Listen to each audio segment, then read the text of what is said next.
Listo. Y recordarles que en el chat del curso en este momento se encuentra el formulario de la asistencia para que por favor lo vayamos completando. Vamos entonces a dar inicio a nuestra sesión.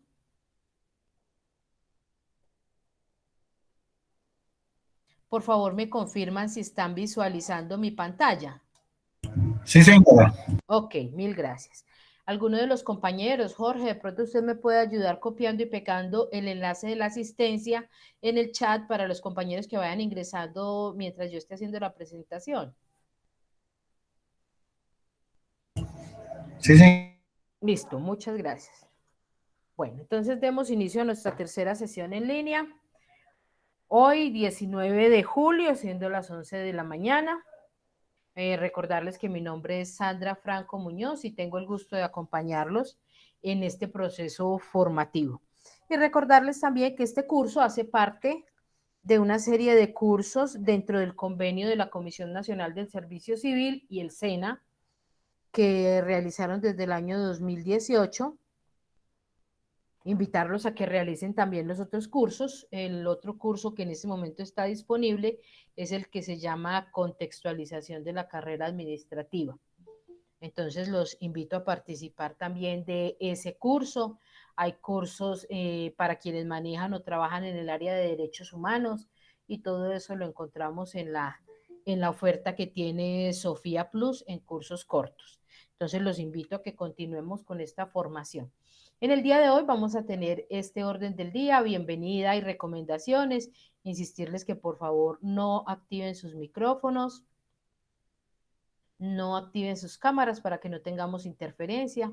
En el chat está ya el enlace de la asistencia para que lo vayamos diligenciando. Vamos a ver las generalidades de la tercera unidad, una actividad interactiva que no es calificable y el plan de mejora, porque ya tengo aprendices, ya tengo participantes de estos grupos, desafortunadamente en plan de mejora porque no han cumplido con las evidencias. Y al final tendremos las preguntas e inquietudes que puedan surgir de la sesión en línea o del material o de las evidencias que estamos presentando. En este programa yo siempre he tratado de ir introduciéndolos o contextualizándolos dentro de la administración pública.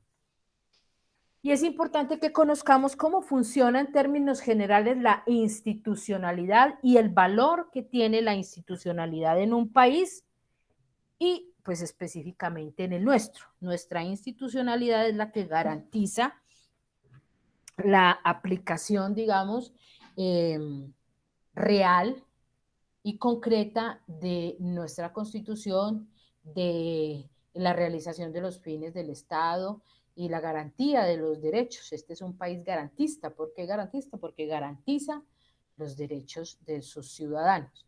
Dentro de esa institucionalidad, entonces, tenemos la presidencia de la República como la cabeza de nuestro gobierno. Recordemos que somos una república unitaria.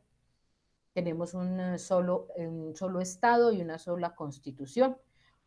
Y nuestro Estado está gobernado por un presidente elegido de forma democrática. Entonces, digamos que en la cabeza de esa institucionalidad está la presidencia de la República. Pero las políticas y el fortalecimiento institucional, asesorías y evaluación de esta administración pública están en manos de la función pública, el Departamento Administrativo de la Función Pública. Y la administración y la vigilancia del sistema de carrera administrativa, que es el sistema de administración del personal dentro de la administración pública, está a cargo de la Comisión Nacional del Servicio Civil. Y la formación, capacitación y asesoría que requieren nuestros funcionarios, en general nuestras entidades y nuestras instituciones, está a cargo de la Escuela Superior de Administración Pública. O sea que si queremos estar al día en todo lo que tiene que ver con la función pública, la administración pública, debemos conocer el origen de las políticas y el fortalecimiento institucional que se generan a través de las asesorías y la evaluación del Departamento Administrativo de la Función Pública. Conocer quién vigila, quién administra de una forma autónoma la carrera administrativa, que sería la Comisión Nacional del Servicio Civil, pero también conocer quién nos forma, a los funcionarios, a los servidores públicos, la Escuela Superior de Administración Pública, que permanentemente tiene una oferta académica acorde, contextualizada con la realidad de nuestro país, y digamos que acorde también a la situación de cada municipio. De hecho, la Escuela Superior de Administración Pública llega a lugares muy recónditos, a municipios muy recónditos de toda nuestra geografía. Y por último, ¿quién ejecuta todas esas políticas que se generan en esta institucionalidad? Son ejecutadas por todos los demás organismos y entidades de las cuales hacen parte, por ejemplo, el SENA, ¿sí? Todas las alcaldías y todas las instituciones del orden territorial y del orden nacional son las entidades u organismos que se encargan de ejecutar toda la serie de políticas que surgen de esta centralidad de nuestra institución. Habíamos visto la semana pasada unos niveles jerárquicos y decíamos que esos niveles jerárquicos están establecidos de acuerdo a las funciones. Colombia tiene un sistema de clasificación de empleo por niveles jerárquicos y por grados. Se cuenta con un manual de funciones estructurado por núcleos básicos de conocimiento. Todo cargo de carrera administrativa debe estar reflejado dentro del manual de funciones. Y todo ejercicio de la función pública debe garantizar que existe un manual de funciones para el desempeño del mismo. Se adelantan acciones para contar con un sistema moderno de gestión de talento humano por competencias, que es lo que está haciendo ahora la administración de nuestro país, la administración pública de nuestro país. Está tendiendo a obtener un sistema moderno de gestión de talento humano, pero por competencias, ¿ya?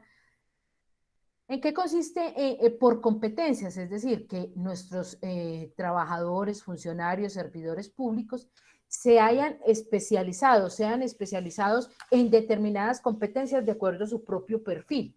Entonces, formamos, digamos que damos formación, capacitación, y todas las entidades están buscando eso, formar a nuestros talento humano, pero de la manera más adecuada, de acuerdo a sus propias competencias, a sus propias habilidades, a sus propias destrezas, y así poderlo ubicar adecuadamente dentro de esa gama de funciones y de cargos que tenemos. El decreto 815 del 2018, el cual modifica el decreto 1083, allí vamos a encontrar claramente estas competencias laborales y por niveles jerárquicos. Esas competencias laborales tenemos que tener también la conciencia de qué significan esos principios, valores, actitudes, aptitudes y comportamientos del individuo. Pero ya ahora visto en esta administración nueva, en esa administración que busca la modernización del Estado, visto en su compendio integral, es decir, el ser humano desde el ser, desde el hacer y desde el saber. Entonces uno a veces, yo lo digo en todas mis formaciones, juzgamos a la ligera el proceso de la administración pública en nuestro país y nos quedamos con la mala propaganda que tristemente vemos en los noticieros. Pero resulta que esta es una administración que va a la vanguardia en muchas cosas en cuanto a la modernización del Estado, aunque no lo creamos. Nosotros somos los primeros en criticar nuestro país, pero de pronto somos, digamos, ignorantes de ciertos progresos y ciertos avances en la administración pública. Y uno de esos es este, es que las entidades en este momento están trabajando, no está ya desarrollado, no está ya implementado, no está en el proceso de implementación, de desarrollo, en algunas apenas está muy incipiente, pero todos vamos encaminados hacia el mismo objetivo, y es este, las competencias laborales, y valorar al individuo, al funcionario, desde su ser integral. Entonces, desde el ser, desde el hacer y del saber, ¿a través de qué? A través de la formación, de la capacitación, para alcanzar ¿qué? La excelencia. Eso es lo que busca esta administración, alcanzar la excelencia y la integridad de sus funcionarios y servidores públicos. ¿Y desde dónde debe partir? Desde cada uno de los individuos, desde cada uno de nosotros, desde cada metro cuadrado que nuestro.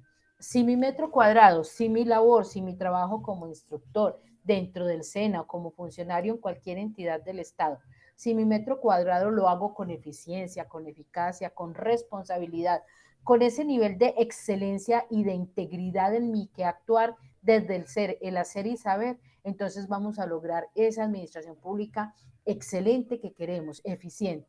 Pero la suma tiene que ser la suma de muchos metros cuadrados, no de muchas críticas y de si estos hacen, entonces yo pues ¿para qué me voy a poner también a hacer? No.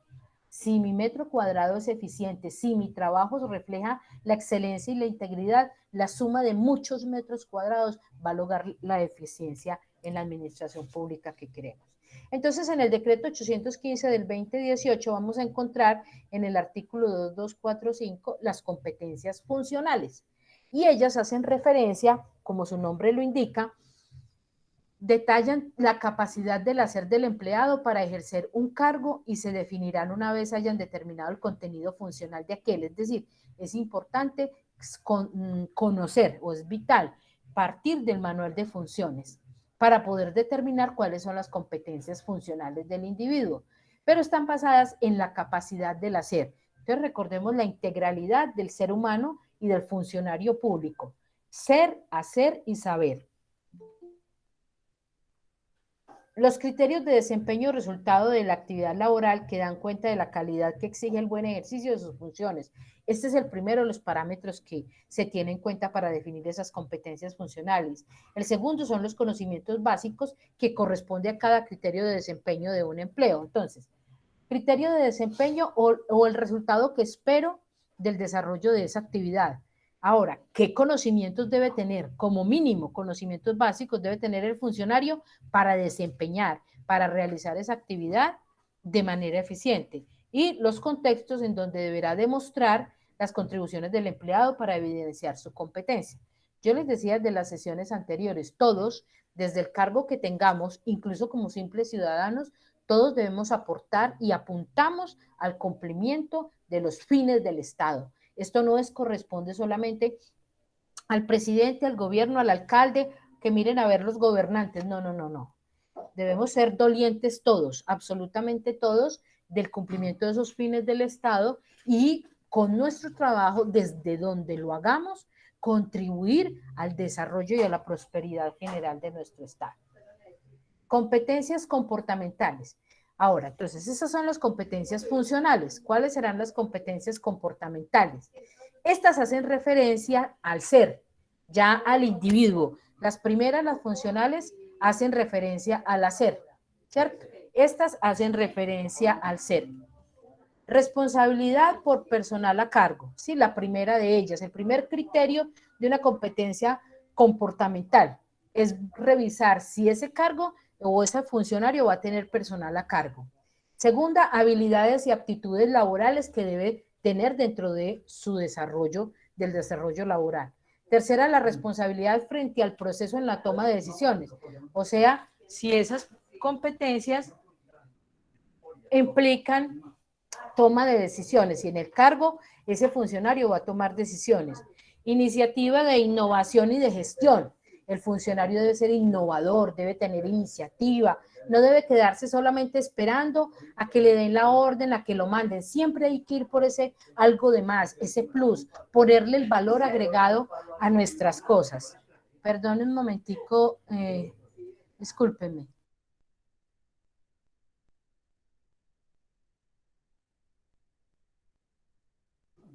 Listo, gracias. Es que tenía una interrupción acá. Bueno, seguimos.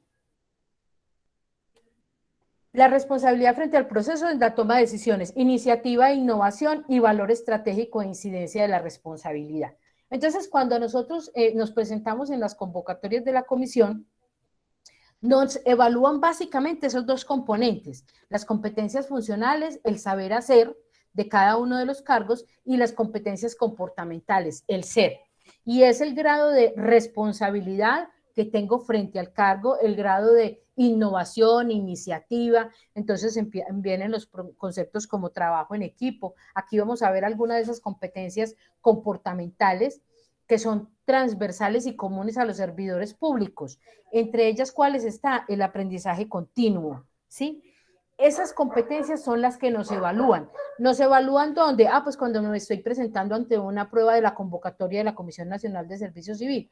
¿Dónde más nos la evalúan? Cuando estoy dentro de la lista de elegibles y quedo ya nombrado en un cargo de carrera y me hacen mi evaluación de desempeño por el periodo de prueba de 6 meses.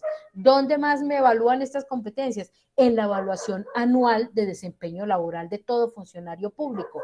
Entonces, permanentemente nos están evaluando y haciendo seguimiento a esas competencias. Y hay unas competencias comportamentales que son transversales a los servidores públicos, es decir, que todos, absolutamente todo servidor público las debemos tener. Y una de ellas es esta, aprendizaje continuo. Y yo siempre les he dicho que revisen los verbos que nos indican, los verbos rectores de cada una de ellas. Por ejemplo, para acá, en este tipo de competencia, aprendizaje continuo, está identificar, incorporar y aplicar, 3 verbos rectores. De modo que cuando nos evalúen en nuestras competencias o en las pruebas de la comisión, siempre debemos identificar estos verbos rectores dentro de la pregunta y al finalizar en la respuesta. ¿Qué debe hacer entonces en el aprendizaje continuo todo servidor público? Identificar, incorporar y aplicar nuevos conocimientos sobre regulaciones vigentes, tecnologías disponibles, métodos y programas de trabajo para mantener actualizada la efectividad de sus prácticas laborales y la visión de la entidad. Entonces esto no es solo no le corresponde solo al jefe de la entidad, no, pues que mire el jefe de la entidad qué hace o que mire el jefe de personal o que mire el supervisor del área. No, no, no. Esto nos corresponde a nosotros. Este aprendizaje continuo, estar actualizándonos constantemente en regulaciones vigentes y en tecnologías disponibles. Ojo, no es solamente para los que están, sean nuestros jefes o el que tenga la autoridad, no es para todos. ¿Y cuáles son las conductas asociadas que se esperan para ese aprendizaje continuo? Mantienen sus competencias actualizadas en función de los cambios que se exigen en la administración pública en la prestación de un óptimo servicio. Gestiona sus propias fuentes de información. Gestiona sus propias fuentes de información. O sea, usted, cada uno, individuo, trabajador, funcionario, servidor público, desde su rol, desde su trabajo, gestiona sus propias fuentes de información confiable y participa en espacios informativos y de capacitación. Entonces, cuando se elabora el plan de capacitación al interior de las entidades y uno nota en muchos funcionarios la pereza, porque es pereza, es desidia para participar de estos procesos. Pero venga, señores, que usted tiene que cumplir con esta competencia fundamental y transversal para todos, el aprendizaje continuo. La entidad le está ofreciendo un plan de capacitación. Para elaborar ese plan de capacitación, sabemos que se hace un estudio técnico para conocer cuáles son las necesidades y el contexto de la institución, ¿cierto? No es a capricho, no es a gusto que se generan esas capacitaciones, pero aún ni ofreciéndonoslas, ni ofreciéndonos el tiempo, porque entonces la entidad también tendrá que permitir que los empleados dispongan de un tiempo para esas capacitaciones, ni aún así las tomamos. Entonces tengamos atención y prestemos atención que en esa integralidad del ser humano, del ser, el hacer y el saber, debemos todos aportar. Y también está dentro de esas conductas asociadas, comparte sus saberes y habilidades con sus compañeros de trabajo. Oiga esto, comparte sus saberes y habilidades con sus compañeros de trabajo y aprende de sus colegas habilidades diferenciales que le permiten nivelar sus conocimientos en flujos informales de interaprendizaje.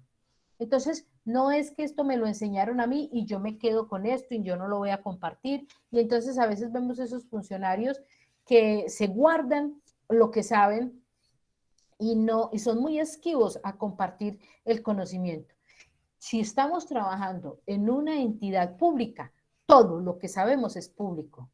Es público lo que aprendemos, lo que nos enseñan y debemos ofrecerlo y compartirlo. De hecho, está claramente establecida en esta conducta asociada, compartir sus saberes y habilidades con sus compañeros de trabajo y también aprender de sus colegas, ¿sí?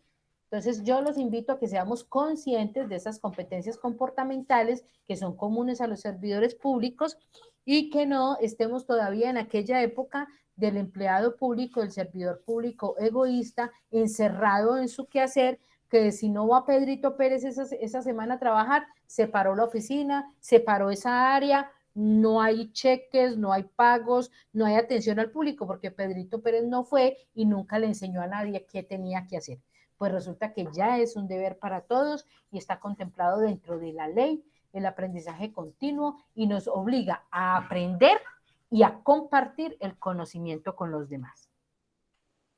Como vemos también dentro de ese decreto 815, vamos a encontrar también las competencias comportamentales de orientación a resultados. Esta la hemos escuchado de muchas formas, en muchos espacios, y todo lo que hacemos siempre está orientado a resultados. Y entonces nos hablan de indicadores y el cumplimiento de metas y objetivos y no sé qué cuántas cosas más, ¿cierto?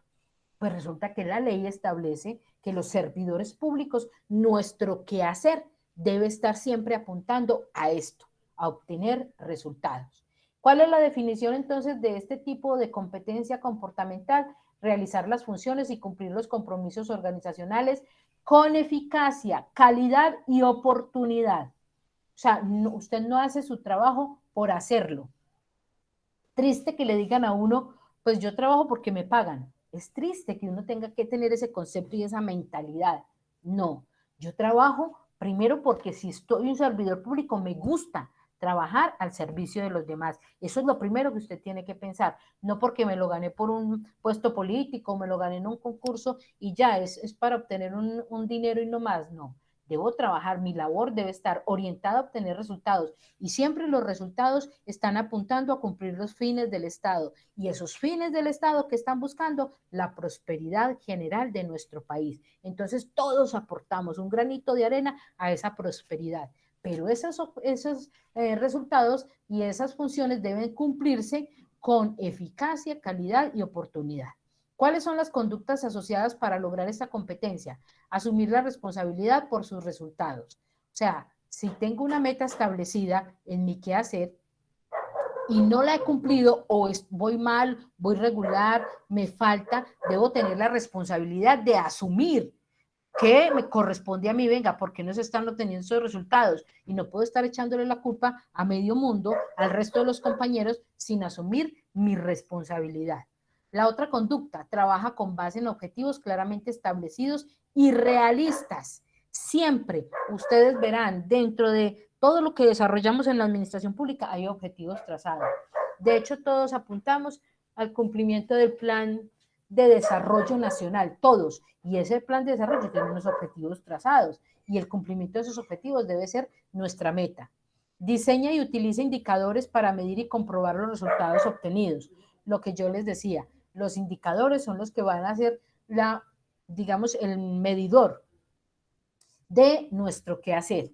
Adopta medidas para minimizar riesgos. Eso sí que es importante. ¿Cuál es la responsabilidad en mi trabajo que permita minimizar los riesgos que este mismo presente? No puedo simplemente con mi actuar decir, no, pues eso es problema del Estado, eso es problema de la entidad, eso es problema del gobernador, es problema del alcalde, y entonces tengo esta situación en mi puesto de trabajo que pone en riesgo mi trabajo o mi integridad, pero de malas, el alcalde no arregló eso, el gobernador no arregló esto, ¿no? Entonces, ¿qué tiene que gestionar usted para que se minimicen los riesgos? Y cumple con oportunidad las funciones de acuerdo con los estándares, objetivos y tiempos establecidos por la entidad. Ojo, cumple con los estándares y objetivos, pero cumple con oportunidad. Y en esto a veces, ¿qué ve uno? En el quehacer de algunos servidores públicos, pero gracias a Dios es una costumbre que se está perdiendo y se está eliminando. Y es la de que hacemos las cosas primero en el tiempo exacto que nos lo piden. Entonces, si tenemos que dar una respuesta a un derecho de petición y el derecho de petición habla de 10 o 15 días hábiles, yo me espero como funcionario para responder a ese derecho de petición hasta el último día hábil. Y resulta que no. La norma dice que usted debe cumplir con oportunidad y responder eficientemente dentro de los tiempos, pero una respuesta eficiente y oportuna. Entonces no es esperar hasta el último momento, porque la respuesta que uno escucha de algunos funcionarios es, no, pues yo tengo 15 días, espero los 15 días para la respuesta. No, usted debe ser oportuno el momento de responder. Y gestiona recursos para mejorar la productividad y toma de medidas necesarias para minimizar los riesgos. Miren, nuevamente insisten en este tipo de competencia comportamental en minimizar los riesgos. ¿Quién? Cada uno de los servidores públicos. Por eso quería dejarles entonces un poquito de conciencia de nuestro qué hacer como servidor público o quienes están aspirando a ser funcionarios públicos o a trabajar para el Estado. A veces, les decía yo, a veces desconocer tantas cosas que tiene nuestro Estado, pese a las dificultades que hay en él, pero hay cosas que se han desarrollado. El viernes, precisamente, hubo el quinto coloquio del desarrollo de nuevas tendencias en la administración pública y ustedes vieran todas las cosas que se están haciendo al interior de nuestras instituciones, de nuestras entidades, buscando forjar una administración pública más eficiente. Cuando yo ya tenga la grabación de ese quinto coloquio, se los voy a compartir para que conozcamos más del Estado, para que nos familiaricemos más con él y para que podamos ver de qué nos estamos perdiendo. Hay cosas que hace mucho tiempo, diligencias que no hacíamos y ahora todas se pueden hacer directamente por Internet y de una manera muy sencilla, muy fácil. Hay procesos que son muy sencillos porque están elaborados precisamente para el ciudadano. Y cuando una entidad genera un proceso, tiene que pensar en el ciudadano que tiene menos conocimiento de las TIC, menos conocimiento y menos acceso, digamos, a esos medios. Entonces, de esa manera los hace más fáciles. Cuando tenga esa grabación, yo se las voy a compartir a sus correos para que conozcan un poquito más del Estado colombiano y de lo que hemos estado haciendo a nivel del interior de la administración pública.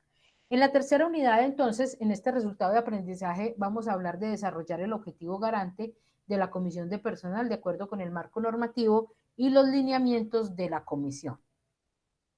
Hemos venido hablando, digamos que en las dos primeras semanas, la primera fue hablar de cómo está conformada la comisión de personal y cómo es la elección de los representantes, de los dos representantes de los empleados que hacen parte de esa comisión de personal. La semana pasada estuvimos hablando de las funciones que desarrolla la comisión de personal. Hablábamos de la función de vigilancia, función participativa y la función de reclamaciones. Hoy vamos a profundizar un poco más en esas reclamaciones, pero traigo digamos que esto hace parte del aforo de preguntas y respuestas de la comisión. Y hay una pregunta que es muy común y es de qué forma se llevan a cabo los debates y las votaciones y las decisiones que se adopten en las comisiones de personal. Entonces, está establecido que conforme a lo dispuesto en el numeral primero del artículo 16 de la ley 909, las decisiones que se adopten en el interior de la comisión de personal se tomarán por la mayoría absoluta de sus miembros. ¿Cuántos miembros son? Son 4 miembros. Mayoría absoluta, o sea que deben estar, deben votar la gran mayoría de ellos, los 4. Si hay un empate entre ellos, por ser el número par, el número que conforma la comisión, ya dijimos que es el jefe de control interno el que dirime los empates. Los debates, la votación y la decisión que adopte la comisión de personal en los asuntos que sean de su competencia o en los relacionados con las funciones a su cargo son aspectos que deberán estar rigurosamente plasmados en las actas de reunión. ¿Quién es el secretario de la comisión? ¿Quién elabora el acta de la reunión? El secretario técnico de la comisión de personal. Y ya sabemos muy bien quién actúa como secretario técnico de la comisión de personal. Alguno que esté en la sala que recuerde quién actúa dentro de la comisión de personal como secretario técnico y nos colabore.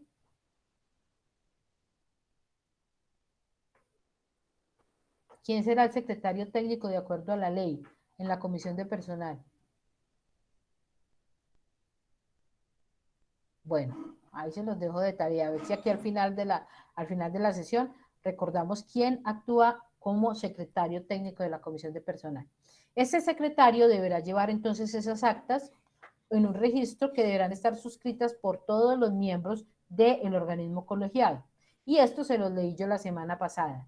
Es de precisar que dada la naturaleza de la comisión de personal y teniendo en cuenta el contexto de las funciones contenidas en el artículo 16 de la ley 909, a este organismo, ¿a quién? A las comisiones de personal, no les es dable coadministrar e intervenir en las decisiones de la entidad relacionadas con asuntos de administración de personal. Eso tiene que quedarnos muy claro. La comisión de personal no tiene competencias para intervenir en las decisiones que tenga la entidad con respecto a la administración de personal, debiendo apegarse al organismo a las precisas competencias que legalmente se le atribuyen.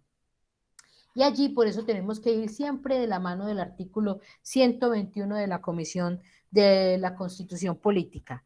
Ninguna autoridad del Estado podrá ejercer funciones distintas de las que le atribuye la ley o la Constitución. Ojo, ojo con eso. Ninguna entidad puede abusar de esas competencias y la Comisión de Personal no tiene competencias para administrar el personal. Vamos entonces a ver un poquito más de esa Comisión de Personal. Decíamos la semana pasada que entre las funciones misionales de la Comisión de Personal frente a los derechos de los servidores públicos de carrera de la entidad, la importancia que tiene radica precisamente en eso, en que debe proteger los derechos de los empleados públicos de la entidad, actuando como la primera instancia de la Comisión Nacional del Servicio Civil. Pero protege los derechos de los empleados públicos y también ya hemos tenido claridad. ¿Cuál empleado público? El que está en carrera administrativa. A efectos de resolver qué reclamaciones que se presenten, cuáles son las únicas reclamaciones en las que puede interferir o responder o decidir la comisión de personal, reclamaciones por encargo, incorporación y desmejoramiento de condiciones laborales, así como por la inconformidad con los compromisos concertados en materia de evaluación de desempeño laboral. Entonces, ahora sí vamos a ver esa función frente a las reclamaciones. Y lo primero que tenemos que conocer de esas reclamaciones es su presentación. La posibilidad de efectuar un reclamo es un derecho de los servidores públicos que no se encuentra conforme con las actuaciones proferidas por la entidad a la cual pertenecen. Las reclamaciones que se presenten ante la Comisión Nacional de Servicio Civil y ante las comisiones de personal se podrán hacer por cualquier medio, verbal, escrito o por correo electrónico. Y en caso de ser verbal, la persona que recibe la reclamación deberá elevarla por escrito y sugerir que sea firmada. Entonces, ningún funcionario podrá negarse a recibir una reclamación de forma verbal. Ningún funcionario se puede negar. Debe entonces ese funcionario recibir la reclamación y levantar por escrito la queja o del reclamante y solicitarle al reclamante que firme. Listo. No podemos decirle al funcionario que viene a hacer su reclamo, a colocar su reclamación, ay no, vaya, tráigala por escrito, tráigala en computador, con márgenes de 3322. No, no podemos hacer eso. Tenemos que tomar esa reclamación de forma verbal y levantarla entonces nosotros de forma escrita. Y en esto, para ya el estudio de caso de esta tercera semana, presten atención a toda la información que les voy a entregar de aquí en adelante. Las reclamaciones deberán contener al menos la siguiente información. Y esto es condición sine qua non, no se puede establecer la reclamación. Es decir, sin el cumplimiento de alguno de estos elementos, no se puede establecer la reclamación. ¿Cuáles son entonces esas condiciones para establecer la reclamación? Primero, debe estar claro el órgano o la entidad a la que se dirige el reclamante. Nombres y apellidos del reclamante, pero nombres completos, apellidos completos como aparece en su documento de identidad. Cuando yo a veces les pido a ustedes que se identifiquen en el WhatsApp o cuando me mandan un correo y les pido por favor su nombre completo, me escriben nomás, muchos me escriben como los nombran, como los llaman a ustedes. No, cada vez que usted le pidan la información de su nombre completo, le están diciendo, entregue el nombre completo como usted se identifica en el documento de identidad, indicando documento de identidad, dirección de notificación. Objeto de la reclamación, otro elemento que no puede faltar en una reclamación. Razones en que se apoya, o sea, como cuáles son las evidencias, cuáles son las razones, los motivos por los cuales usted está haciendo esta reclamación. Las pruebas, si tiene evidencias y pruebas adicionales que quiera hacer valer para esa reclamación. La fecha en que sucedieron los hechos en que fundamenta la reclamación y por último, suscribir la reclamación, es decir, presentarla. Nota, para ser tramitadas las reclamaciones, estas deberán formularse dentro de los términos establecidos y cumplir con cada uno de estos requisitos señalados anteriormente. De lo contrario, la ley misma dice que se archivará.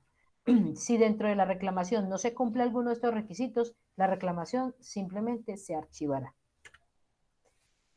Vámonos, antes de introducirnos un poquito más en ese tipo de reclamaciones, a hablar de la ley 909 en su artículo 16 y en los literales D y E. Es de advertir que las funciones asignadas a la Comisión de Personal a través de los literales D y E en el artículo 16 de la Ley 909 no podrán ser ejercidas por las comisiones de personal de las dependencias regionales o seccionales de las entidades en caso de recibir una reclamación de la Comisión de Personal Regional o Seccional de la entidad. Esta deberá trasladarlo a la Comisión Nacional de Personal para que, conforme a su competencia, resuelva de fondo la reclamación. ¿Qué es lo que me dijeron en ese texto? Vamos a explicarlo de la siguiente manera. El SENA, como una entidad nacional del orden nacional, tiene unas subsedes que son regionales. Para el caso nuestro se llaman sedes regionales. En cada departamento hay una regional que representa al SENA nacional. Entonces, de lo que está hablando este parágrafo es que los literales D y E no podrán ser ejecutados o ejercidos por la Comisión de Personal Regional. Entonces, en el SENA Regional Risaralda, a la regional a la cual yo pertenezco, hay una comisión de personal regional, ¿sí? Pero ciertas reclamaciones no podrán ser elevadas a esa comisión de personal regional, sino que tendrán que ir directamente a la comisión de personal nacional del SENA. Eso es lo que me está diciendo acá. Y lo que dice el literal D es conocer en primera instancia las reclamaciones que formulen los empleados de carrera que hayan optado por el derecho preferencial a ser vinculados cuando se les suprimen sus empleos por considerar que han sido vulnerados sus derechos. Entonces, si hay algún empleado de carrera, ojo, recuerden que siempre estamos hablando de los empleados de carrera para este curso. Si hay un empleado de carrera que siente vulnerado su derecho al momento de la reincorporación, no presentará la reclamación ante la Comisión de Personal Regional. Para el caso de Risaralda, no la va a presentar ante la Comisión de Personal de la Regional Risaralda, sino que deberá elevar esa reclamación a la Comisión Personal, a la Comisión de Personal Nacional del SENA, es decir, a la sede central. Y lo mismo dice en el numeral E, conocer en primera instancia de las reclamaciones que presenten los empleados por los efectos de las incorporaciones a las nuevas plantas de personal de la entidad o por desmejoramiento de sus condiciones laborales o encargos. Entonces, si hay algún empleado de carrera administrativa que sienta que se han vulnerado sus derechos y se han desmejorado sus condiciones laborales o quiere hacer una reclamación por un encargo, entonces está lo mismo. Si es un empleado de aquí de Risaralda, es un empleado de carrera de Risaralda, no podrá elevar la queja a la Comisión de Personal de Risaralda, sino que tiene que elevarla a la Comisión de Personal Nacional del SENA. A eso se refiere este parágrafo, estos literales D y E del artículo 16 de la Ley 909. En cuanto a la presentación, entonces el decreto 760 del 2005, por el cual se establece el procedimiento que debe surtirse ante la Comisión Nacional del Servicio Civil, los invito a conocer para quienes tengan que escribir algo o tengan que presentar una queja o alguna reclamación o un comunicado directamente a la Comisión Nacional de Servicio Civil, revise este decreto, el decreto 760 del 2005, aquí está todo el procedimiento, está definido todo el procedimiento, cómo es el actuar de la comisión y ante la Comisión Nacional de Servicio Civil. Entonces dice que en aplicación a lo dispuesto en el artículo 47 de este decreto, los vacíos que se presenten en dicho decreto se llenarán con las disposiciones contenidas en el Código de Procedimiento Administrativo y de lo Contencioso Administrativo. Cita el artículo 47 y traigo acá el artículo 47 que dice, los vacíos que se presenten en este decreto se llenarán con las disposiciones contenidas en el Código del Procedimiento Administrativo y de lo Contencioso Administrativo. Ese código, que es este que ustedes ven acá, es el código que define nuestro proceder a lo largo y ancho de toda la administración pública. Todos los procedimientos de la administración pública están definidos acá.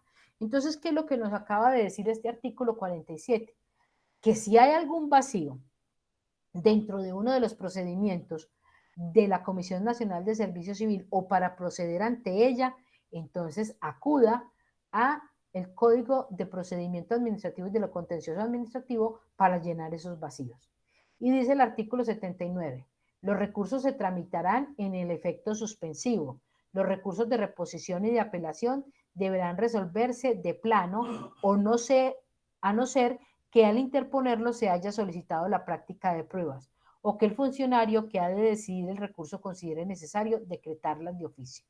¿Qué me está diciendo aquí? Entonces me dice varias cosas. La primera, efecto suspensivo. ¿A qué se refiere el efecto suspensivo? Como su nombre lo indica, suspende algo. Es un efecto que suspende algo. Veámoslo aquí más detalladamente. Se designa así el efecto que normalmente producen los recursos, en particular el de apelación, de suspender los efectos y ejecución de resolución o sentencia impugnada hasta tanto se expida el Tribunal Superior. Voy a explicarlo de la siguiente manera. Al interior del SENA, un ejemplo con el SENA. Entonces, dentro del SENA hay algo que se llaman los comités de evaluación académica. Los comités están conformados por los coordinadores académicos, instructores y funcionarios del área de bienestar de aprendices. Ante el comité académico se presentan los casos de los aprendices de formación titulada y de formación tecnológica y técnica que tengan bajo rendimiento o que tengan alguna falta disciplinaria. Después de surtir todo el debido proceso, si el comité decide cancelar la matrícula académica del aprendiz, lo puede hacer, pero cuando ha surtido todo el debido proceso. Entonces se hizo una serie de investigaciones, se generaron una serie de procesos, planes de mejoramiento, condicionamiento de matrícula, etcétera, etcétera, y al final, después de todo ese proceso, el aprendiz no mejoró, el aprendiz no se recuperó, entonces vendrá la decisión de cancelar la matrícula. Al momento de cancelar la matrícula se genera un acto administrativo llamado resolución. Esa resolución tiene unos elementos o unos recursos. Dentro de los recursos está el recurso de reposición y el recurso de apelación. Entonces, cuando estamos hablando del efecto suspensivo, se refiere a que si la resolución dice cancelar matrícula académica al aprendiz fulanito de tal y se motiva, o sea, que saca todas las razones por las cuales se está cancelando esa matrícula y al final dice recursos que tiene el aprendiz para presentar su defensa. Recurso de reposición, entonces dispondrá de 10 días hábiles para presentar sus evidencias y tal cosa. Dentro de esos 10 días hábiles se va a presentar el efecto suspensivo, es decir, no se hará la cancelación de la matrícula, se suspende por ese momento, por ese tiempo, por esos 10 días, la decisión de cancelar la matrícula hasta que el aprendiz presente su recurso. Si presentado el recurso del aprendiz no es suficiente, no hay evidencias suficientes que demuestren que el aprendiz se superó, mejoró o que den marcha atrás a esa resolución, entonces la resolución queda en firme, la cancelación queda en firme y ya se elimina el efecto suspensivo y se cancela la matrícula. A eso se refiere entonces el efecto suspensivo. Cuando por un tiempo determinado, que es el tiempo que dure o el plazo que tiene la persona para presentar su recurso de apelación o su recurso de reposición, pasado ese tiempo presenta el recurso y si pese a presentar el recurso no se cumplió o no se evidenció la favorabilidad para el reclamante, entonces ya quedaría en pie. Ahí sí, el efecto suspensivo ya no tendría sentido. Eso es lo que quiere decir efecto suspensivo. Ahora, ¿qué quiere decir recurso de reposición y recurso de apelación? ¿Alguno tiene claridad de estos dos recursos? ¿Saben la diferencia que hay entre el uno y el otro? ¿Alguno de los compañeros que tengo en sala? Sí, profesora, el de apelación es que es un término para poder volver a replantear ¿qué? Lo que se había pasado, lo que se La había dicho, reclamación, como la la reclamación reclamación. como tal, ¿sí? Ok, sí. Y el recurso ¿cuál es el otro? Reposición.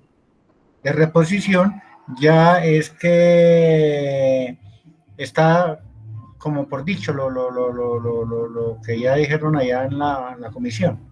Como que ya está por sentado. Sí, señor. Ok, Sí, muy señora. bien. Gracias, Jorge, muy bien.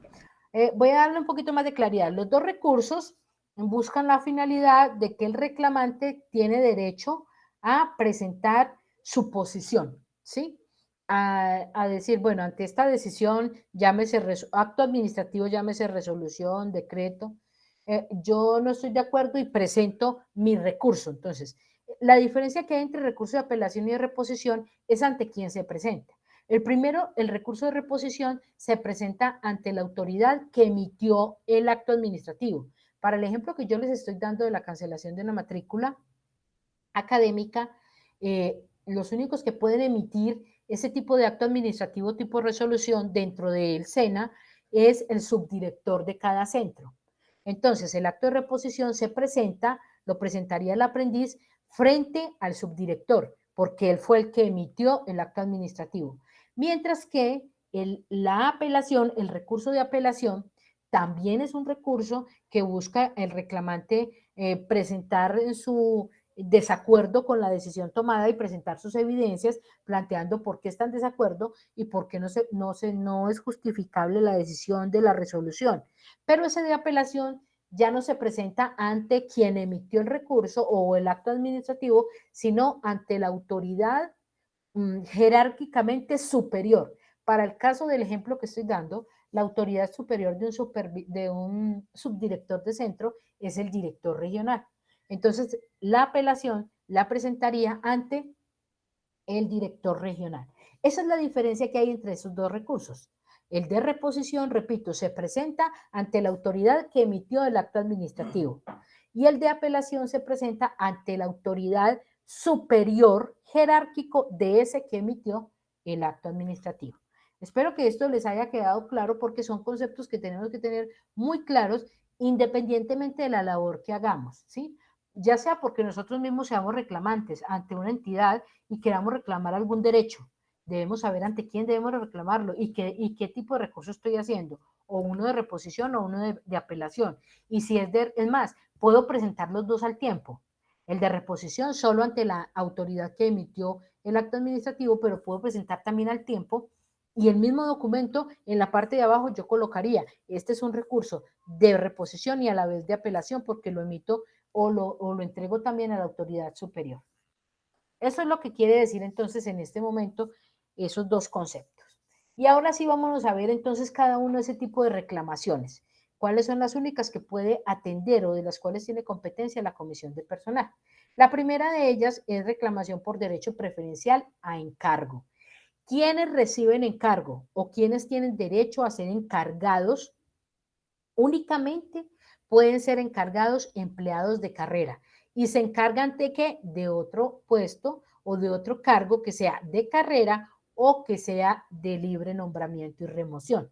Ojo con eso, hay que tener claridad en qué se puede encargar. Es diferente a un provisional. El provisional no es un encargo. La provisionalidad no es un encargo.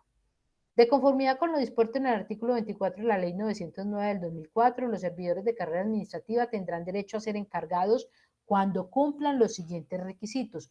Ojo, para el estudio de caso de esta semana, y lo subrayo en el número 1, desempeñar el empleo inmediatamente inferior al empleo a proveer.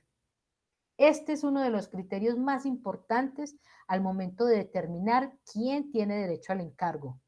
Desempeñar el empleo inmediatamente inferior al empleo a proveer. Ojo con esto, repito, para el estudio de caso de esta tercera unidad. Segundo, cumplir con los requisitos contenidos en el manual de funciones. Tercero, poseer las aptitudes y habilidades para su desempeño. Cuarto, contar con su última calificación ordinaria en nivel de sobresaliente. Y quinto, no haber sido sancionado disciplinariamente durante el último año. Estos 5 son los requisitos que debe reunir el empleado de carrera que quiera hacer o que quiera reclamar su derecho preferencial al encargo. Y el primerito de ellos va a ser el diferencial de todos. Ese primero que tengo ahí subrayado. Término para presentar la reclamación dentro de los 10 días hábiles siguientes a la publicidad, notificación o comunicación o publicación del encargo o conocimiento del presunto acto lesivo. ¿Qué quiere decir? Vamos a suponer que yo quiero aspirar por mi perfil, quiero aspirar al cargo de coordinador académico, digámoslo así, en encargo, porque está vacante en este momento el cargo del coordinador académico, en este momento se encuentra vacante en mi regional y yo tengo el perfil para desempeñarme en ese cargo. Pero resulta que el nominador de la entidad nombró por encargo a otro paisano, Pedrito Pérez. Entonces yo siento que tengo el derecho, porque cumplo con estos requisitos, ¿sí? Y resulta que quien se nombró como coordinador académico era un administrativo. Dentro de las funciones del coordinador académico, la primera de ellas es que debe ser un instructor. Entonces, yo siento que hay un acto lesivo en contra mía porque quien quedó nombrado allí era un administrativo, no tiene rol de instructor, no fue instructor, entonces no se cumpliría esta primera condición, desempeñar el empleo inmediatamente inferior. El empleo inmediatamente inferior para el cargo del ejemplo que estoy dando yo, que es el de coordinador académico, es ser instructor. ¿Listo? Mientras que un administrativo no puede aspirar, si hay instructores de por medio, a ser coordinador académico. Entonces, sí, puede que el administrativo tenga esto, cumpla con funciones que están descritas en el manual de funciones para ese cargo, es posible, tiene las aptitudes y habilidades para su desempeño también, cuenta con su última calificación de evaluación de desempeño en nivel sobresaliente también, no haber sido sancionado disciplinariamente en el último año también, pero no cumple con este. Entonces, en el estudio de caso de esta tercera unidad, tengan en cuenta, muy en cuenta, este primer punto. Ese va a ser el que va a dirimir, digamos, el empate entre esos dos candidatos. Entonces, para el ejemplo que yo les estoy dando, yo tendría el derecho, como empleado de carrera, ¿sí?, a solicitar mi derecho preferencial al encargo, porque primero soy empleado de carrera, segundo, ejecuto el cargo inmediatamente anterior al de coordinador académico, entonces presento mi reclamación. Pero dice que dentro de qué tiempo, dentro de los 10 días hábiles siguientes a que me di cuenta que fue notificado el encargo. Entonces, si resulta que nombraron el coordinador académico y en ese puesto pusieron en encargo un administrativo, y eso fue hace como 20 días o hace un mes, yo ya mi reclamo no lo puedo hacer. Yo debo hacer los reclamos siempre dentro de los tiempos que están. Entonces debo estar atenta para hacer el reclamo dentro de los 10 días hábiles siguientes al momento que fue notificado o comunicada la posesión del encargo. Término para decidir. Después de hecha la reclamación, la comisión de personal tiene el término de 15 días hábiles para decidir esa reclamación. ¿Listo?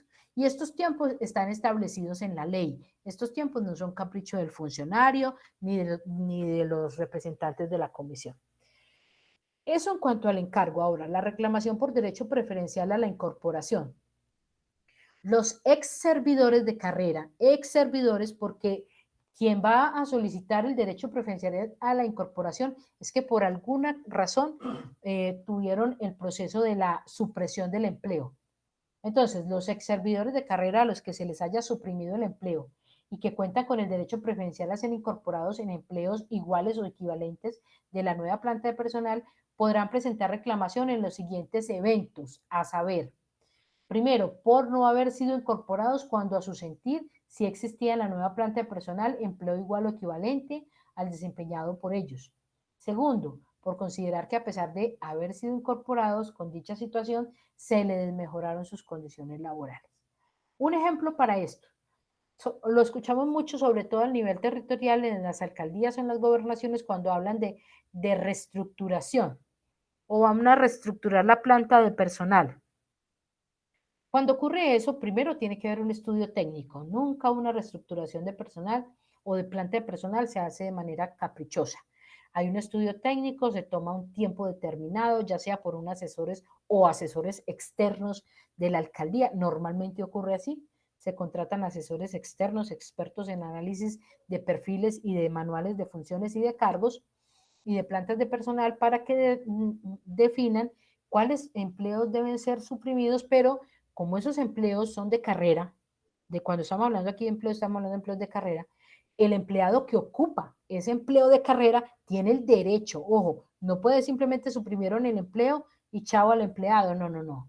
Él está ahí con su derecho preferencial a ser incorporado y es el primero en la lista. De hecho, cuando usted se inscribe en algunas convocatorias de la Comisión Nacional de Servicio Civil, tiene que leer muy bien, primero, si esa vacante a la que usted quiere aspirar no es una vacante, primero, para ascenso. Si es una vacante para ascenso, no participe en ella. Solo pueden participar los que están dentro de la entidad y que están en el nivel inferior, inmediatamente inferior a ese. Segundo, si es una vacante que ocupe un prepensionado.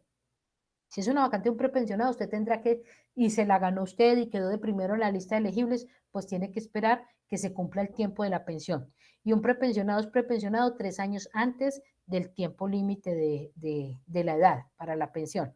Entonces es posible que ese prepensionado esté ahí 3 años, 2 años, un año. Entonces hay que revisar muy bien eso. O lo otro es si hay empleados que hayan sido suprimidos y que estén con derecho preferencial de incorporación. Así usted quede en la lista de elegibles de primero, va primero este. Tiene el derecho preferencial. Entonces, usted tiene el derecho a quedar inscrito en carrera porque quedó de primero en la lista de elegibles y a ser nombrado en ese cargo. Sí, usted tiene el derecho. Pero el derecho preferencial es un derecho superior a ese, lo tiene el que haya perdido, pues o quedó porque suprimieron el cargo, quedó por fuera de la entidad, entonces al primero que hay que tratar de ubicar dentro de las nuevas plantas de personal. Entonces voy a hablar del caso de la alcaldía de Pereira. Cuando nosotros trabajamos allí, desde la SAP hicimos la asesoría en el proceso de reestructuración de planta de personal y se suprimieron algunos cargos. Entonces, al momento de suprimir algunos cargos, quedaron varios empleados de carrera administrativa por fuera, pero inmediatamente la nueva planta que se creó, obviamente acogió esos empleados y se posesionaron dentro de, como dice la ley, en empleo igual o equivalente al desempeñado por ellos. O sea, en ningún momento se puede desmejorar su condición laboral. Siempre debe ser un empleo igual o equivalente. O por considerar, puede ocurrir que algún empleado haya considerado que, o considere que lo incluyeron dentro de la planta, listo, lo incorporaron, pero resulta que desmejoraron sus condiciones laborales. Si demuestra que esta es una realidad, que se desmejoraron sus condiciones laborales porque a ninguno pueden colocarlo en un cargo que sea inferior a las condiciones laborales que tenía, entonces deberá ser reincorporado. Entonces ya no vendrá la figura de la incorporación, sino de la reincorporación. Sí, que son dos conceptos que parecen muy similares, pero tienen de diferente el momento en el que ocurre cada uno. Término para presentar esta reclamación. Dentro de los 5 días hábiles siguientes a la notificación de la supresión del empleo y la imposibilidad de la incorporación en la nueva planta. Término que tiene para decidir la comisión de personal. La comisión de personal adopta su decisión, será de 8 días hábiles. Si no existe, ojo con esta nota, si no existe comisión de personal por la supresión de la entidad, porque ya no estamos hablando de la supresión de un empleo, sino de la entidad que desaparece en la entidad, vamos a poner el ejemplo del DAS. Entonces ya no, si no está el DAS, si no existe la entidad como tal, pues no hay comisión de personal. ¿A dónde entonces tendrá que acudir el reclamante? A la segunda instancia, que es la Comisión Nacional de Servicio Civil. ¿Listo? Y la última reclamación es la reclamación por desmejoramiento en condiciones laborales. ¿Cuál es el objeto? Que el servidor público podrá presentar reclamación ante la comisión de personal cuando considere que le han sido desmejoradas sus condiciones laborales relacionadas con la carrera administrativa. Término para presentar la reclamación dentro de los 10 días hábiles siguientes a la notificación del acto administrativo por el cual presuntamente se ha desmejorado su condición laboral. Y término para decidir. El término para que la comisión de personal tome una decisión será de 15 días hábiles. Vuelvo y les digo, estos términos primero están establecidos en la ley, todo el procedimiento está establecido en la ley, entonces hay que ejecutarlo tal cual la ley lo tiene establecido. Y segundo, todas este tipo de reclamaciones solamente las pueden hacer los empleados de carrera administrativa. Profe, una pregunta. Sí, señora. Esos artículos y leyes que usted nos ha dado, ¿los encontramos en la Constitución Política o solamente están plasmadas por la Comisión Nacional de Servicio Civil? No, Ley 909 del 2004. Ok. Y en el decreto reglamentario 1083. Ahí va a encontrar todo este procedimiento. ¿Listo? Ah, listo. Gracias. Bueno, seguimos. Entonces, decíamos que solamente para los empleados de carrera y no podrán hacer reclamaciones ni la persona que está vinculada por contrato de prestación de servicios. No le corresponde a la comisión de personal atender ninguna reclamación de un contrato por prestación de servicios. No, o el provisional, mire, es que este señor llevaba tanto tiempo, es cabeza de familia y no sé qué, y presente la queja ante la comisión de personal, tampoco. No es competencia de la comisión de personal. ¿Listo? Decisiones de las reclamaciones. Entonces dice, una vez verificado el tema y el cumplimiento de los requisitos de la reclamación, la comisión de personal deberá revisar las pruebas presentadas y de considerar lo necesario deberá requerir a la unidad de personal a fin de resolver el fondo de la reclamación. O sea, que después de haber revisado todo, los requisitos y se cumplen los requisitos, entonces ya la comisión de personal va a empezar a analizar, a revisar el caso. Y si requiere más pruebas, entonces acudirá a la unidad de personal para que le preste la hoja de vida del empleado de carrera. Se deben adoptar por la mayoría absoluta de sus miembros, ya lo hemos dicho, es decir, es entendida por la mitad más uno. En caso de empate, se repetirá nuevamente la votación y si este persiste, se dirimirá por el jefe de control interno de la entidad, también ya lo hemos dicho. Deberán ser motivadas y adoptadas con fundamento en los documentos aportados por el solicitante y en las pruebas que se hubiere practicado. Es decir, que todas las decisiones que tome la comisión deben ser motivadas y adoptadas. Es decir, deben tener un motivo, una justificación para ser tomadas, no se toman por capricho. La reclamación en segunda instancia. Si el reclamante no está conforme con la decisión de comisión de personal, podrá interponer la reclamación en segunda instancia ante la Comisión Nacional del Servicio Civil, dentro de los 10 días hábiles siguientes a que les haya sido notificada aquella. Entonces, ¿qué estamos diciendo aquí? Resulta que el reclamante presentó, o yo presenté mi reclamo ante la Comisión de Personal por la condición de encargo, porque siento que fue vulnerado mi derecho preferencial al encargo. Pero resulta que la respuesta de la comisión de personal no me satisface, no quedé acorde con ella, no estoy de acuerdo. Entonces, ¿qué debo hacer? ¿Cuál es mi segunda instancia? Todavía tengo una segunda oportunidad y es acudir a la Comisión Nacional del Servicio Civil. Pero ¿cómo debe hacerse? Entonces dice, dentro de los 10 días hábiles siguientes a que le haya sido notificada aquella escrito, debe hacerse por escrito y que en todo caso deberá contar con los mismos requisitos de forma y oportunidad y de procedibilidad para ser tramitada por la comisión. ¿Cuáles son esos requisitos? Entonces me devuelvo aquí, los que vimos acá al principio, estos mismos requisitos, o sea que la reclamación que yo leve en segunda instancia también deberá cumplir con estos mismos requisitos que vimos al principio. El nombre del órgano o la entidad a la cual se dirige, los nombres y apellidos completos, nombre, número de documento, dirección, donde me van a notificar, etcétera. Objeto de la reclamación, razones en que me apoyo para hacer la reclamación, pruebas y evidencias que tengo para hacer valer, fecha en que sucedieron los hechos y en que se fundamenta la reclamación y suscribir la reclamación. Si cumplo con todos estos requisitos, entonces podré elevar mi reclamación a la segunda instancia.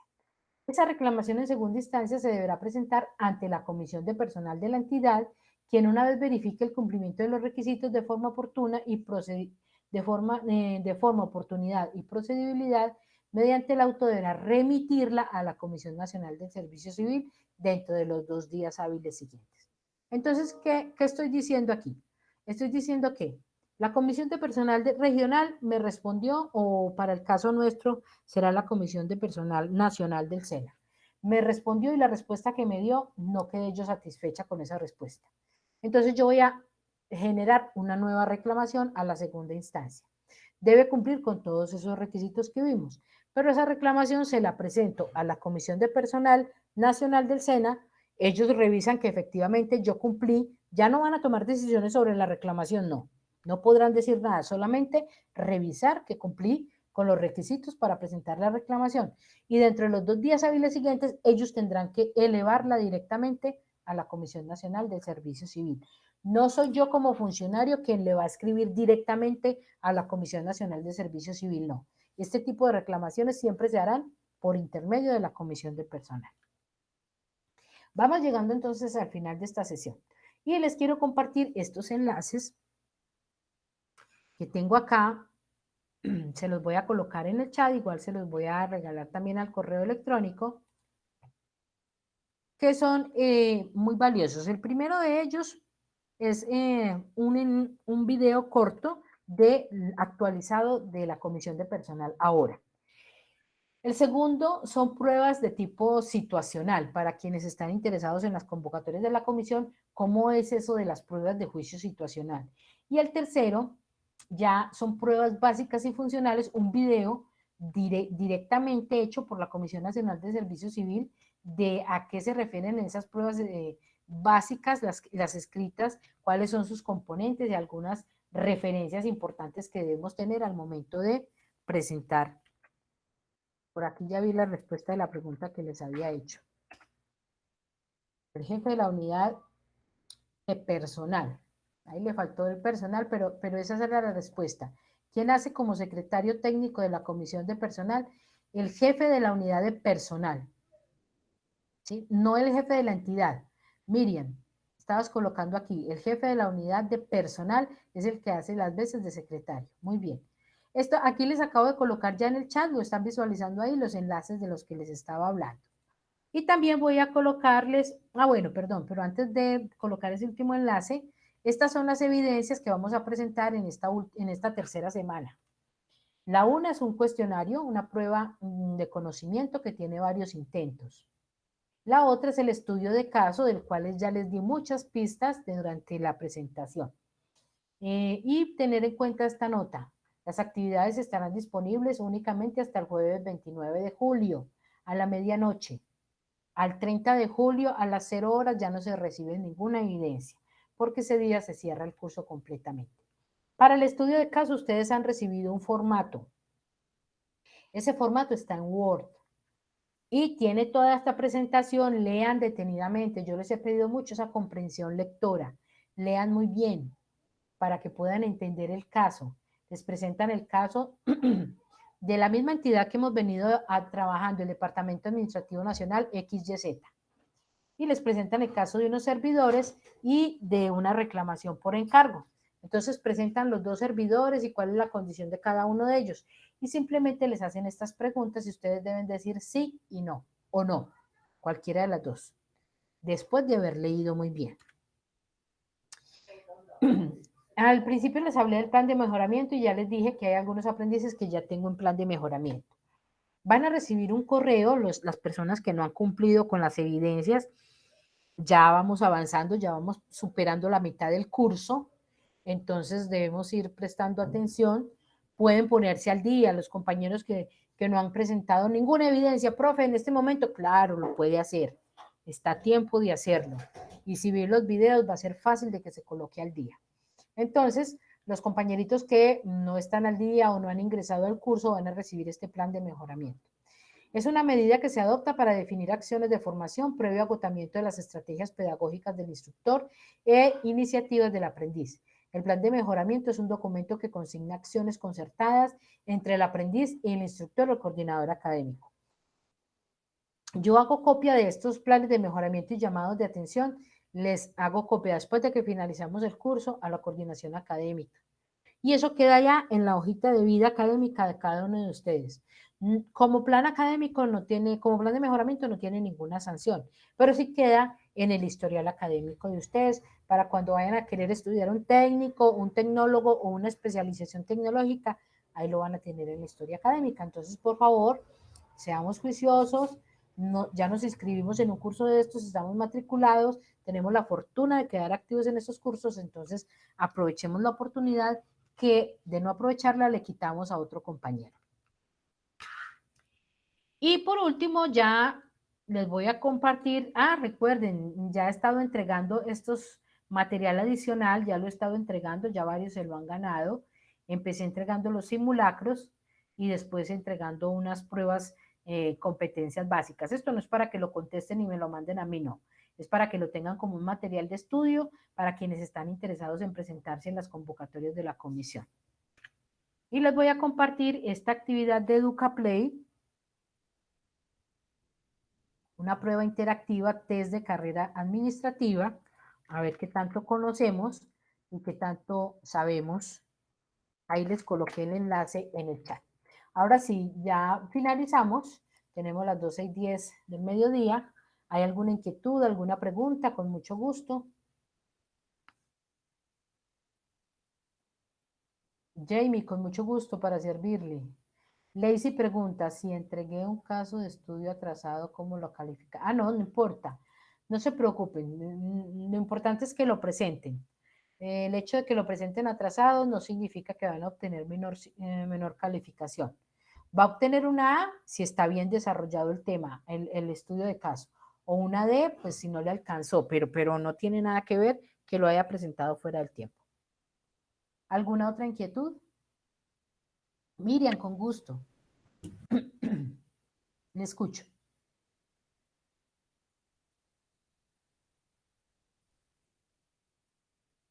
Para los compañeros que tengo en sala, ¿alguna inquietud? No, profe, contento porque está muy bien estos, el módulo 3 está súper, súper, súper. Y las actividades que hay que desarrollar, súper, súper, súper también. Qué bueno, Jorge, me alegro mucho. Qué bueno, gracias. Miriam levantó la mano. No, profe, pues le pido disculpas por no haber asistido a las clases anteriores, pero es una información muy valiosa que compete mucho a las personas que queremos participar en las convocatorias de la Las Comisión Nacional. convocatorias. Sí, señora. Sí, señora, uno se va actualizando y ya no, cuando uno presenta, no tiene sorpresas. Exacto, sí, señora. Ya por lo menos tiene una idea de qué es la administración. Sí, señora. Y puede visualizar las otras sesiones a través de las grabaciones, Miriam. Sí, señora, ya las estoy visualizando y poniéndome al día con las tareas. Perfecto. Pablo, lo escucho. Pablo. Gracias, profesora, pero disculpará que en la anterior clase no pude estar. Ya, ok. No se preocupe. ¿Pero pudo visualizar el video de la grabación? Sí, señora. Ok, perfecto. Gracias. El link de la asistencia, Jorge me ha estado ayudando a colocarlo en el chat. Pablo, ahí está. Volvemos y lo colocamos ahí. Ahí está la asistencia. Luis López tiene una pregunta. Buenos días, profe. Profe, una pregunta. Es que mira que yo particularmente yo he trabajado en auxiliar, ¿qué? Auxiliar de abastecimiento y todo eso. Entonces, porque por el tema del COVID no he tenido trabajo. Quisiera saber cómo me puedo inscribir, digamos, o si hay un puesto como auxiliar administrativo, o sea, para, para la comisión de personal. Sí, claro, hay muchas vacantes.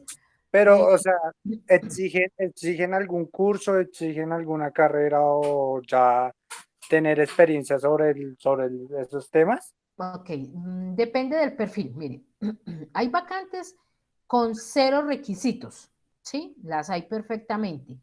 Eh, sobre todo en el cargo de asistencial, ¿sí? Voy a ingresar aquí, estoy en CIMO, que es en la página donde debe estar registrado Sistema de Apoyo para la Igualdad, el Mérito y la Oportunidad, Luis. Y para los compañeros que estén interesados en participar en las convocatorias de la comisión, debemos tener nuestro registro aquí. Nos registramos como se registra uno para cualquier página, con todos nuestros datos.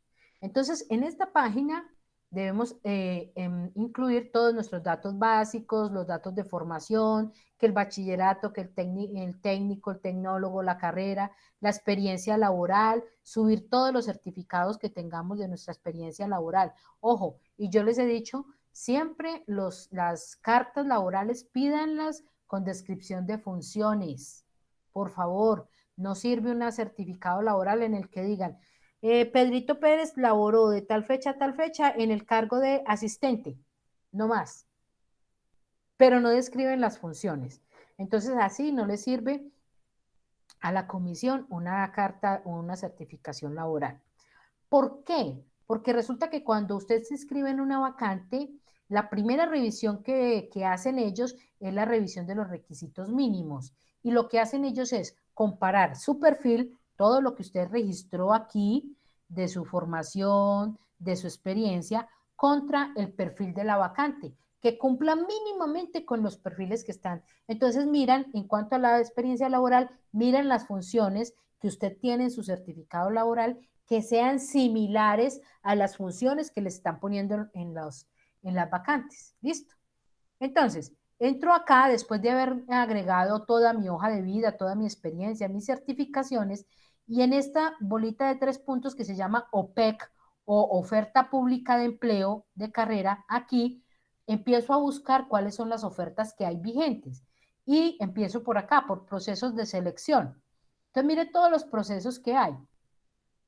Y esto es a nivel nacional, ¿cierto? Entonces, puedo concursar por un cargo a nivel nacional, es decir, en cualquier parte del país, diferente al lugar en el que yo vivo, o busco exactamente cargos que estén cerca de mi área de residencia, ¿cierto? Listo, entonces esa es una tarea que hay que hacer. Y la otra, pues, es mirar cuáles son las que están en este momento vigentes. Por ejemplo, voy a tocar la primera, dice Agencia de Renovación del Territorio. Viene acá. Niveles, aquí están los niveles jerárquicos de los que yo les hablaba. Asesor, profesional, asistencial, instructor. Entonces, para la pregunta de Luis, yo me metería en un nivel asistencial. Departamento, por ahora no voy a buscar por departamento, pero también puedo hacer una búsqueda por departamento. Yo lo voy a dejar así. Y le doy aquí en la lupita. En esta lupa, él se va a ir a buscar. Entonces me dice, mire, en este momento la oferta no han cargado la oferta. No me aparece nada. Entonces sigo buscando, busco otra que esté disponible en este momento. Entonces, por ejemplo, esta sí, que la que acabé de escoger es la de Regional Caldas. Entonces me vengo acá, por dar un ejemplo. Entonces, mira, aquí me sale, por ejemplo, uno, y solo hay una vacante, es esta. Dice, operario calificado. Entonces me vengo acá donde dice manual de funciones. O acá, para leer cuáles son los requisitos y las funciones. Entonces me dice, el propósito del cargo, apoyar el manejo, el cuidado, mantenimiento, logística, atención de fauna silvestre. Estos son concursos para las CARDER. Estas son todas las funciones que debo tener o que tiene ese cargo. Estudio, aprobación de 3 años de educación básica secundaria. Mire este requisito. Este es el requisito para el estudio. Ni siquiera le dice bachiller. O sea, no le exigen el bachiller, le dice aprobación de 3 años de educación básica secundaria. O sea que usted debe tener aprobado hasta octavo. Que si tiene más, no, ya tengo noveno, no, yo soy bachiller. Bueno, va por encima de la perfil, entonces va mejorando. Experiencia, mire, le dicen, no requiere experiencia. Listo. Genial, o sea, no piden experiencia. Puedo tener mi cartón de bachiller o haber estudiado hasta noveno o hasta octavo aprobado. Listo.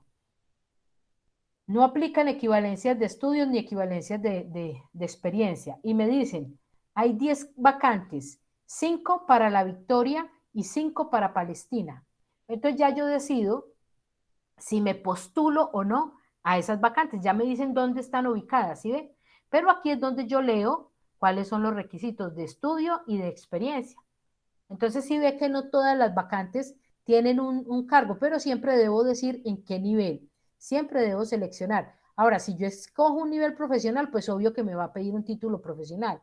Si escojo un nivel instructor, lo mismo, asesor o directivo, me va a pedir títulos profesionales, especialización, maestría. Pero si escojo un nivel asistencial, en ese nivel no me piden, en algunos no me piden, ¿cómo es? Formación. Y así me vengo mirando, puedo mirar otro tipo de vacantes de cuáles tengan comisión de regulación. Le doy a la lupita. Mire, por ejemplo, aquí me dice, solo tiene una que se llama conductor mecánico. Aquí aparece la asignación, 1.787.000. La abro aquí para ver qué funciones tiene. Entonces aquí están las funciones. Aquí sí piden diploma de bachiller, mire, aquí sí tiene ese requisito. Y como experiencia, 20 meses de experiencia laboral. Pase de conductor vigente mínimo de 5ª categoría. Claro, este es un cargo para conductor mecánico. Entonces, si ve, así es como aparecen las vacantes y aquí ya es de tiempito de uno entrar y estar mirando cuáles son las vacantes que hay y cuáles son todas las ofertas o las convocatorias que se encuentren vigentes. ¿Listo? Luis, ¿me entendió? Sí, señora. Sí, ya Perfecto. mucho mejor. Ok, le voy a copiar entonces el enlace de Simo, de la página de Simo, para que se inscriban, ingresen a la página, la conozcan. Hay videos tutoriales de Simo para que conozcan cómo se registran, para quienes no lo han hecho, cómo consulto, etcétera. Listo. Si no hay más preguntas, entonces nos vamos despidiendo porque yo tengo otra sesión. Les agradezco muchísimo su participación y seguimos en contacto, ya sea por los foros o ya sea por el WhatsApp. Muchísimas gracias por asistir. Ok, A profe, usted, muchas gracias. profesor. Buen día. Muy amable.